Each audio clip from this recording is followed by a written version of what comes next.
I love Mohammad বলছিলাম, এটা যেন মুখে না হয়, অন্তরেও হয়। দুরুদের বরকতে খাবারেও সুস্বাদু হয়ে যাবে, আর খাবারে বরকতও হয়ে যাবে। হবে কি হবে না? কিন্তু কই নাই তো।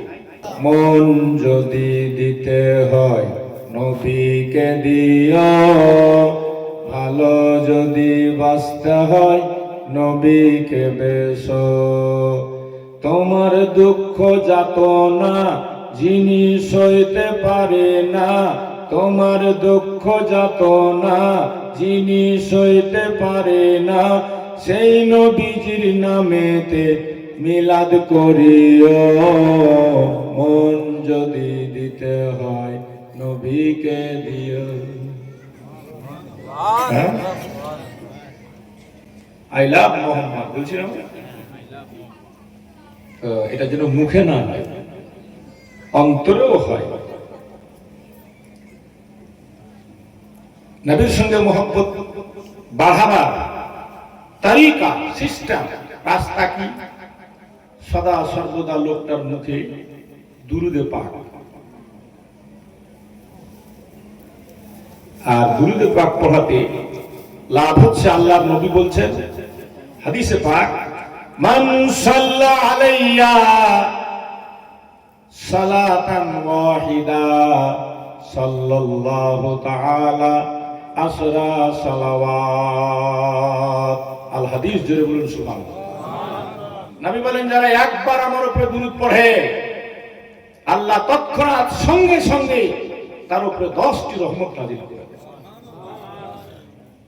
কাব বিন উবাই নামে একজন সাহাবী আল্লাহর নবীকে জিজ্ঞেস করেছিলেন, হুজুর, আমি 24 ঘন্টার মধ্যে 4 ভাগ করে, 24 ঘন্টাকে 4 ভাগ করলে কয় ঘন্টা হবে? 6 ঘন্টা যদি আপনার উপরে দুরূদ পড়ি কেমন হয়? আমার নবী বলেছিলেন, আর একটু যদি বাড়িয়ে নিতে পারো তোমার জন্য ভালো হয়। যেটা বলুন সুবহানাল্লাহ। সাহাবী বললেন, ইয়া রাসূলুল্লাহ, 12 ঘন্টা যদি আমি আপনার উপরে দুরূদ পড়ি কেমন হয়? নবী বলছেন, আর একটু বাড়িয়ে নিতে পারলে ভালো হয়। সাহাবী বললেন, হুজুর, 3 ভাগের 1 ভাগ যদি আমি দুরূদ, 3 ভাগে যদি দুরূদ পড়ি 4 ভাগের কেমন হয়? নবী বলছেন, আর একটু বাড়িয়ে নিতে পারলে তোমার জন্য ভালো হয়। সাহাবী বলেছিলেন, এবার হুজুর, ফরজ নামাজ পড়ার পরে 24 ঘন্টা যদি আপনার উপরে আমি দুরূদ পড়ি কেমন হয়? আল্লাহর নবী বললেন, তোমাকে জাহান্নামের আগুন স্পর্শ করতে পারবে না। দুরূদের বরকত, দুরূদের ফজিলত। আচ্ছা বলুন তো, দুরূদ পড়তে কোনো পয়সা লাগে? সময় লাগে? ওযু নাই, পড়তে পারে, ওযুও করা লাগে না। যে ঠান্ডা লাগছে ওযু করতে পারবো না, নামাজ কেমন করে পড়বো, এটা ভারী ব্যাপার। কিন্তু দুরূদ পড়লে, দোকানে বসে আছেন দুরূদ পড়েন, রাস্তায় হাঁটছেন দুরূদ পড়েন, কালিয়াচক যাচ্ছেন দুরূদ পড়েন, বাজার করতে যাচ্ছেন দুরূদ পড়েন। দুরূদ পড়তে পড়তে যদি আল্লাহ হুকুম হয়ে যায়, রাস্তাতে আপনি অ্যাক্সিডেন্ট হয়ে যান, মারা যান, ইন্তেকাল করে যান, দুরূদ পড়া অভ্যাস ছিল, আমার নবী বলেন, দুনিয়াতে যারা বেশি বেশি দুরূদ পড়ে মারা যাবে, কাল কিয়ামতের মাঠে তারা আমার ততই নিকটে থাকবে। তো কিয়ামতের মাঠে যদি আমরা নবীর নিকটে থাকতে চাই, তাহলে বেশি বেশি কি করতে হবে আমাদেরকে? জোরে বলেন, কি করতে হবে? দুরূদ পড়তে হবে। মায়েরা রান্না করছে, দুরূদ পড়ছে, চাল ঝাড়ছে, দুরূদ পড়ছে, রুটি বানাচ্ছে, দুরূদ পড়ছে।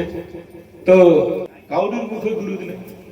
24টা ঘন্টা কেটে যাচ্ছে শুধু দুনিয়াদারি। আর যুবকদের তো দুর্দশা শেষ, শুধু ফেসবুক, হোয়াটসঅ্যাপ, পাবজি, বিভিন্ন গেম আর এম নিয়ে এত ব্যস্ত, কি ছেলে আর কে মেয়ে সেবা সবাই। এজন্য কবি বলেছে, বর্তমানের ছেলেরা বই নিয়ে আর পড়ে না, গুগলে সার্চ করিয়া পড়ে। বালুগাড়ার মেয়েরা কোরআন পড়া জানে না, টিকটকে ভিডিও যারা করে। মুসলমানের মেয়ে পার্কে ঘুরতে গেছে, হ্যাঁ, আর ছবি করে চুল ছিটিয়ে চুল দেখিয়ে ছবি ছাড়ছে ফেসবুকে। বলুন, আল্লাহ নবী বলেছেন 3 প্রকারের মানুষ জান্নাতে যাবে না। এক, যার সাবালিকা বেটি বাড়ি থেকে বের হয়, চুল দেখা যায়, দুল দেখা যায়, আর তার কি বলে যে শরীর সৌন্দর্য দেখাবার জন্য মানুষকে মেলাতে যায়, বাজারে যায়, ভিড় ভাড়ে যায়। বাপটা কিন্তু পাকা নামাজি, পরহেজগার, হাজি সাহেব, তাহাজ্জুদ গুজার, কিন্তু সাবালিকা বেটি বাড়ি থেকে বেরিয়ে গেল, মাথায় ওড়না পর্যন্ত নেই। সে বাপ যদি মেয়েকে কড়াকড়ি না করে পর্দার জন্য, আল্লাহর নবী বলছেন হজ করে তাহাজ্জুদ পড়েও ওই বাপ জান্নাতে যাবে না। বেটির জন্য ওই বাপকে যেতে হবে জাহান্নামে। আজকে এখানে মেলা বসেছে, আপনাকে জলসার মেলা, হেদায়েতের জায়গায় মেলা হলে ফের হেদায়েত হয় নাকি? মেলা বসাচ্ছেন আপনারা, ভালো কথা। সব মেয়েগুলা ক্যাচার ক্যাচার করে ছাগলের মতন দেখলাম, খাচ্ছে আর আসছে, কারোর মাথাতে ওড়না পর্যন্ত নেই, রাস্তা রাস্তা খেয়ে বেড়াচ্ছে, সাবালিকা সঙ্গে। কোথাকার মেয়েগুলা? কালিয়াচক থেকে এসেছিল?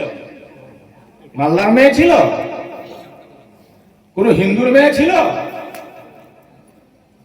আপনার মেয়ে হিন্দুর মেলাতে যায়, কিন্তু আমাদের কোন জলসার প্রোগ্রামে দেখেছেন কোন হিন্দুর মেয়ে আছে? আপনি আছেন কোথায়? 2, যার স্ত্রী ঘর থেকে বের হয় বেপরদা, মাথার চুল দেখা যায়, কানের দুল দেখা যায়, রূপের বাহার দেখা যায়। স্বামী বড় পরহেজগার লোক, নামাজি, দিনদার, ইমানদার হয়ে নিজেকে চালাবার চেষ্টা করে, কিন্তু বিবি বেরিয়ে গেল বেপরদা বাড়ি থেকে, কড়াকড়ি করলো না, নিষেধ করলো না, পর্দার জন্য তাকিদ করলো না। আল্লাহর নবী বলছেন ওই স্বামী জান্নাতে যাবে না। আজকে যাদের মেয়েরা ঘুরেছে নবীর হাদিস মোতাবিক, আপনি মসজিদ বানান, মাদ্রাসা বানান, কাবা বানিয়ে দেন, জান্নাতে আপনাকে জায়গা হবে না। আপনার মেয়ের কারণে আপনাকে জাহান্নামে যেতে হবে, আপনার স্ত্রীর কারণে আপনাকে জাহান্নামে যেতে হবে, নবীর হাদিস। 3, নবী বলেন কাসিয়াতুন আরিয়াতুন মাইলাতুন মুমিলাত, কিছু মেয়েরা চুস্ত জামা কাপড় পরে ওড়নাটাকে গলাতে ধরে, যে ওড়নাটা মাথায় দেওয়ার কথা সেটা গলাতে লেপটে দিয়ে যারা রাস্তা রাস্তা ঘুরে, মোবাইল হাতে করে, স্টাইল করে চুল বেঁধে, উপরে খোপা বেঁধেছে, লিপস্টিক মিপস্টিক, আলতা, সোনো, পাউডার, কত কি, রাস্তা দিয়ে হাঁটে, মানুষ যেন তাকে দেখে, চতুর্দিকে চাকার পাকার করছে আর হেঁটে যাচ্ছে। দেখবেন কতগুলো মেয়ে আছে না নাই? যেটা বলেন আছে না নাই? মানুষ যেন ওর দিকে তাকায়, ওই এমন হয়ে বের হয়েছে, সব চুস্ট কাপড়, দূর থেকে দেখলে উলঙ্গ মনে হয়, শরীরের আবরণ সব বোঝা যায়।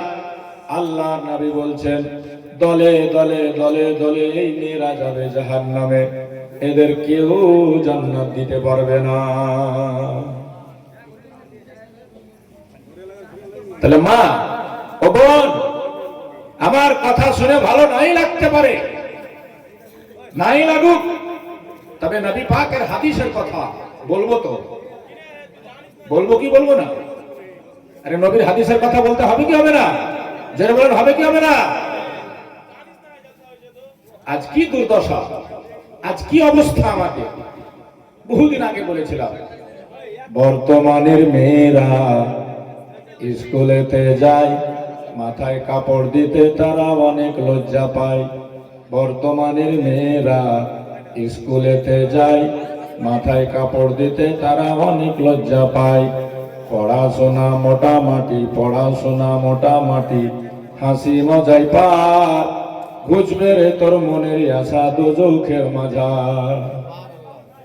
বর্তমানের ছেলেরা স্কুলেতে পড়ে, পড়াশোনা কম করিয়া মনে মনে গড়ে। কি গড়ে? পড়ে লিখে করব বিয়ে, পড়ে লিখে করব বিয়ে, পাবো ট্যাক্সি কার। বুঝবে রে তোর মনের আশা দোজখের মাঝার। হ্যাঁ,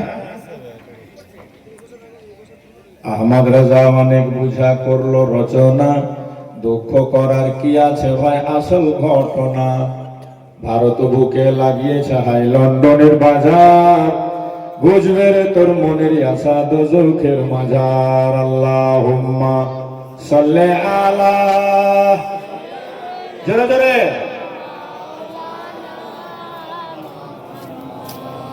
ওয়ালা আলে।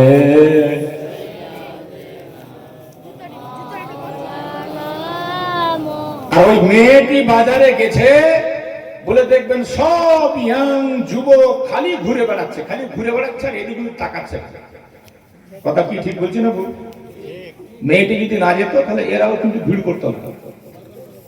ওই মেয়েটির কারণে এরাও ছুটেছে। ওরা নিজেকে দেখাচ্ছে আর এরা দেখছে। বুঝা গেল? চোখের দ্বারা জেনা, এটাকে বলে চোখের দ্বারা জেনা।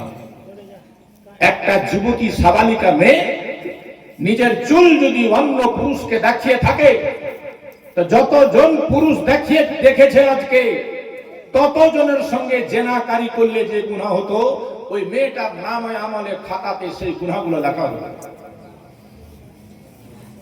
আজ আমরা আছি কোথায়? বাঁচবো কি করে? মসজিদ বানিয়ে দিলে বেঁচে যাবেন খালি আপনি? সমাজ শেষ, সোসাইটি শেষ। যুবকদের অবস্থা কি? কোন যুবক ছেলে মসজিদ মুখী হচ্ছে না, সব বেলার দিকে ছুটছে। কিন্তু কার কতদিন? গনে রাখো, দিন কিন্তু সবার জীবনের গণা আছে, গণা।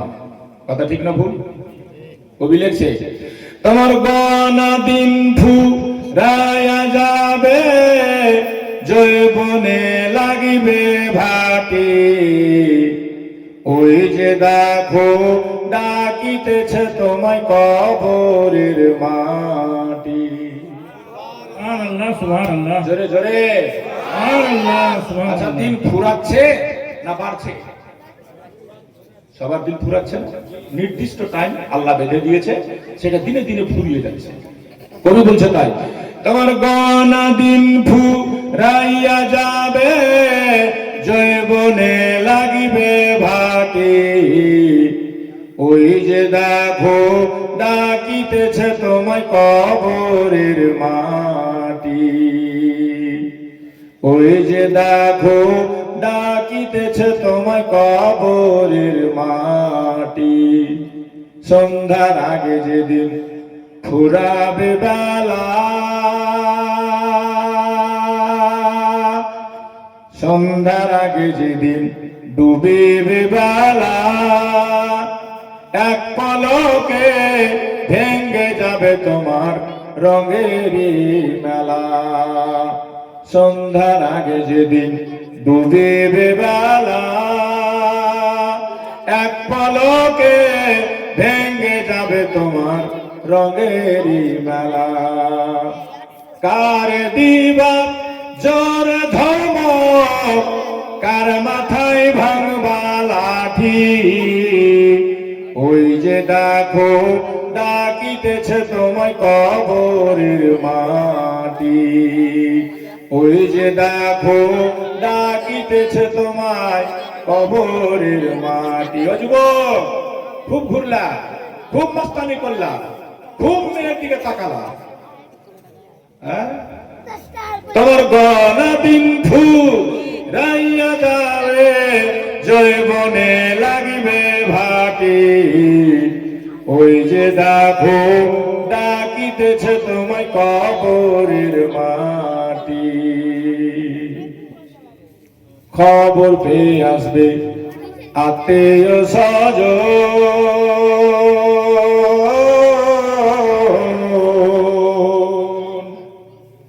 খবর পেয়ে আসবে আত্মীয় স্বজন, তোমারই চার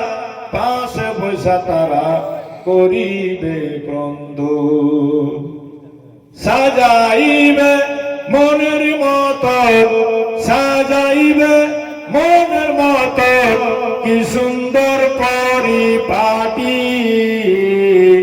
ওই যে দেখো ডাকিতেছে তোমায় কবরের মাটি ওই যে দেখো ডাকিতেছে তোমায় কবরের মাটি তোমার গনা দিন রাইয়া যাবে জৈবনে লাগবে ভাটি ওই যে দেখো ডাকিতেছে তোমায় কবরের মাটি জালসা ওয়াজ নসিহত জীবনে কম হয় না বাবা, কিন্তু পরিবর্তন কিছুই নেই।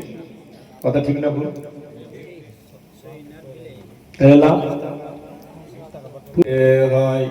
নবীকে দিও ভালো যদি বাঁচতে হয় নবীকে বেশ। সুবহানাল্লাহ। মুহাম্মদ ইয়া রাসূলুল্লাহ।